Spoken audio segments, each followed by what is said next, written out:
This is Gary Atencio with CNTV, and today we're in Denver, Colorado. I'm here at BellaJour Wedding. Since 2018, this award-winning company has worked with you to create and perform a memorable ceremony for couples here in Denver and all along the Front Range. I'm here with the owner, licensed officiant. Mary, thanks so much for joining us here today. Let's start off a little bit about yourself. You were formally educated here at CSU. Basically, you've been in quite a few positions in the past. You decided to retire recently. Talk to me a little bit about how somebody who is basically the Director of Community Affairs for DIA ends up doing weddings. Share with me how this passion got started for you. Sure, thank you. Well, it started when an employee of mine was looking to meet somebody, and I introduced him to a friend. And 5 years later, they came to me, said they're going to get married, and would I perform the ceremony? Not something I'd ever known to do. So I got my license on the internet. You can get a license, and I learned how to do the ceremonies, and I had so much fun. It was terrific. And then a friend of mine had retired and was doing it, and so I helped her from time to time. And when I retired, I thought, weddings are fun, and you're with people at a very happy time in their life, and maybe I'll just keep doing this. And so it turned out I did. What a great story. So basically in 2014, two people that you're introduced, they asked you to do this, and the rest is history. Obviously, the wedding ceremony is probably one of the largest, most anticipated, a memorable event that most of us will ever experience in our lifetime. That's been going on for centuries. Do you think this will continue to go on in the future, and why do you think that is? Absolutely. People are still going to get married. The great thing in Colorado, you can officiate for yourselves if you want, but most people want somebody to do that for them. And if they don't have, a church or another organization they want to do, they need an officiant. And so it's a great way to help them also design the ceremony they want. I don't have a format or a template. I really sit down, like we're sitting down, meet them, work with them to see what do they really want in their ceremony, because it is very personal, and it is a very important thing for them in their life. And so it's fun in that way because it's very creative. Fun in that way. It definitely is fun, exciting for them to plan their wedding, yet at the same time, it's a little overwhelming. There's a lot of details going on. Is this something that you're able to help them kind of navigate down that path? Yes, I do. What I've learned is no matter how many weddings you've attended, you don't really know how it lays out. So I give them an outline of the ceremony, what happens, who walks when, all of those things, and then how to do it. And we go through every single step, and there's a few steps some people choose not to do, and that's fine. The only thing in the Colorado law, there are two things you have to do to be married in Colorado. One is you have to say, I do, those two words, and then you have to be presented as married. So at the end, you have to be presented as husband and wife, or Mr. and Mrs., or, if they keep their same names, or however they want to be presented. So those are the two things in law. Other than that, you can do whatever you want. That is interesting. Obviously the traditional marriage is emblazoned in our minds. We've seen it in movies and shows, and yet at the same time, like you say, you can kind of provide a la carte here because of the empty slate. Do you enjoy providing that flexibility for these couples, and as you sit down and kind of piece together what they want? Oh, I do. That's the fun part, because it's really, helping them think about what do they want to talk about. I have had couples tell the story of how they met. Or I've had couples want to do a unity ceremony where instead of a candle together, they did a beer. So he had a peanut butter stout, she had a sour raspberry. They poured it together, drank it together, and that was their unity. So that's the really fun part, is letting them be who they are and letting them tell their story to their friends and family. That is so cool. From the most simple celebration all the way to something maybe more elaborate. Really, regardless of the size of the wedding, is it important for you to sit down with them initially and really listen to them and find out how you can co-create with them?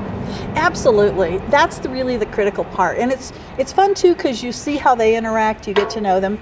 I've done weddings where I didn't get to meet them in advance, and you've done it by phone. Maybe they live out of town, maybe they're traveling, whatever. And so it's okay, we do it that way, but it's so much better when I can sit down with them, spend some time, talk to them, learn their story, and then see what they really want. sometimes it takes another meeting too. They want to go over a certain thing that they'd like to do. There's a Celtic hand fasting ceremony that's with these beautiful ribbons. That's usually one we need to practice a couple times before the wedding because it can be complicated. And so I will see them and practice that with them beforehand. Interesting. In this initial consultation, does that take place in person, obviously, if they're here, but can it be taken place over the phone? And what should the two be prepared to discuss at that point? Sure, it can take place in person, over the phone, however. In person is great, and really they're just prepared to sort of talk to me about, where are they getting married? What's their theme? What's their colors? Do they have anything special they want to do? Do they have an aunt who's a singer and they want to have her sing? Or do they want a poem read? So it's really understanding that part of them. If they're outdoors, in Colorado, I do most of the weddings I do are from May to November, and a lot of people want to be outdoors. So it's, what's the game plan if it's 5 o'clock and it's storming or whatever, but really walking through that and seeing what they want to do. So we walk through all the details, and then what I do is I write a draft for them. And I give them a draft, depending on when the wedding is, I give them some time, sometimes a couple months, sometimes a few weeks, whatever, depending on what the time frame is. I let them kind of use it, think about it, what do they really want to do, and then we do another draft, and then we do a final one. Usually it just takes 2 drafts and a final one. And I have walked into weddings where someone's handing me, I changed this, can we just do this part? We do it. It works. Interesting. That's what makes it professional. I mean, you do as much as you can on the front end, but you're ready for whatever on that particular day. Let me ask you this. One of the things you pride yourself on is the fact that all these components of a wedding, you don't mind mixing, matching, more of an a la carte approach. Let me ask you this, as far as a wedding out there, what is the typical time frame that you're dealing with in a ceremony? Well, my ceremonies are generally around 20 minutes. Okay. Sometimes a little less if they really want a short, simple one, and maybe a little more if they've added a song or a candle or something special. But generally, they're going to be 20 minutes. So it's a pretty short, simple, sweet ceremony. Which is very typical for a lot of people. I've been to a lot of weddings before, so definitely for sure. You were licensed in 2014 as a non-denominational officiant. Does this really give you some freedom to kind of work with the couple and kind of put together something, like you say, that is very customized for them and really can be themed if you want or not? Yes, it's very much most of the people that are looking for a wedding officiant like me are not looking for a particularly religious ceremony. Although on the internet you are licensed as a minister, I don't really practice any of that kind of religion, and I don't do religious ceremonies because I don't really know their religions. But most of the people just want a simple civil ceremony that they can do. So that's what I do for them. Well, let me ask you this. As far as your writing experience, your speaking skills, is this something that you feel you're able to kind of draw from your past experiences that really help you in this particular industry? Very much so. It's I love to write, and I like to speak. I've spoken a lot in my career, and so it just felt like this comes together really nicely. I mean, for people out there that decide to write their own vows, maybe you even have somebody in the family that wants to do a speech, which normally happens. Is this something you're able to consult with as well? Because obviously your writing skills, not everybody does this every day. Right. That's exactly right, and they actually ask me for some help. Most of the time, though, when they write their own vows, they keep them very secret. I have been handed them on a little white card at the last minute. I've been, have received typed ones, and then I keep them private. Even if they send them to me in advance, I keep them private, and then I take them, share them with each other, and then really everybody's hearing it for the first time. Then there are other prepared vows. Some people they want to do their own vows privately and separately from the ceremony. And so there are written vows and then I give them, a variety of choices, and then they can pick and say, this one really works for us, let's do that one. So I always give them multiple choices of language. How do you say I do? There's a lot of ways to say I do. There's a lot of ways to say vows. There's several ways to give your rings to each other. So I give them multiple choices that they can then say, we like that one. And so they'll do that. Interesting. For those folks out there that are looking more for for more than an officiant, maybe they need some help with event planning. Is that something that you're able to do as well? Is that an additional service that you provide? Not necessarily. I don't really do the planning. If it's a very simple, I've done some very small ceremonies where it's just the couple and maybe a couple people, I'll help them through that. And I've helped a couple find a location, things like that. But on the day of, all the other planning that goes into organizing meals and food and all the other things, I don't do any of that. I just do the ceremony. You became the sole owner in 2018 of BellaJour Weddings.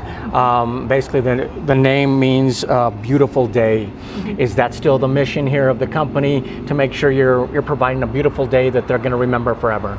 Yes, that is the entire goal. And it's one of those things where sometimes we remember the party more than we remember the ceremony, but we want to make the ceremony very special for them. And so yeah, it's beautiful, it's fun, and that's my focus, is to make it that beautiful day. So it is a ceremony they remember. When you read the reviews of this award-winning company that you're a part of now, and you think back of some of these ceremonies that you have done, does this continue to be rewarding for you? Do you enjoy this new chapter in your life as well? I do. I took a pause last year in the pandemic because I had just 2 weddings. Everybody canceled, they postponed, and then I wondered, gee, in this environment, could I keep doing this? But now with vaccinations and all of the other changes we have, I felt comfortable, and I was really glad to go forward. I was glad I could revive it. That is very nice. Viewers, let's take a look at the bottom of the screen right there. What you're going to see is their contact information. First of all, reach out, and we're talking about an initial consultation that can take place in person. You can also pick up a phone and discuss what your wedding plans are. Basically, this is an individual that has years of experience in strategic planning, and it's come into play right here. Check out the website. You'll find out different components of the wedding that you can mix and match and decide what is going to create a perfect day for you. And like she said, as long as you say I do here in Colorado, you're definitely going to be married. Once again, that is BellaJour Weddings, making your wedding a beautiful day to remember. This is Gary Atencio with CNTV, and if you don't know, now you know.